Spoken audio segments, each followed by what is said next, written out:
ইসলামী আন্দোলনের যুগ্ম মহাসচিব মাওলানা গাজী আতাউর রহমান বলেছেন, ইসলামী আন্দোলন প্রতিহিংসার রাজনীতি করে না, ইসলামী আন্দোলন মানুষের কল্যাণে রাজনীতি করে।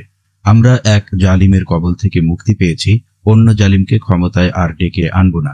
সকালে কেরানীগঞ্জের আগানগরে ইনসাফ মার্কেট রোডে ঢাকা জেলা দক্ষিণ শাখা ইসলামী যুব আন্দোলনের সম্মেলন অনুষ্ঠানে প্রধান অতিথির বক্তব্যে একথা বলেন।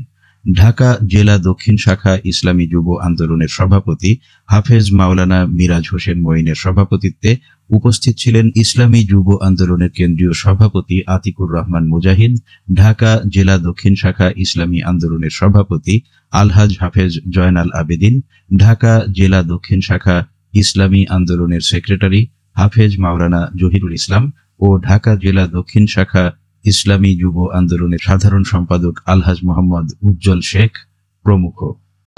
কোথাও কোনো শৃঙ্খলা তাদের হাতে নাই। কেন নাই? কেন অবস্থা? কেন তারা নিয়ন্ত্রণ করতে পারছে না? রাষ্ট্রের পুলিশ কোথায়? আইন শৃঙ্খলা বাহিনী কোথায়? রাষ্ট্রের রাজনৈতিক নেতৃত্ব কোথায়? এই অবস্থায় তো রাষ্ট্র চলতে পারে না।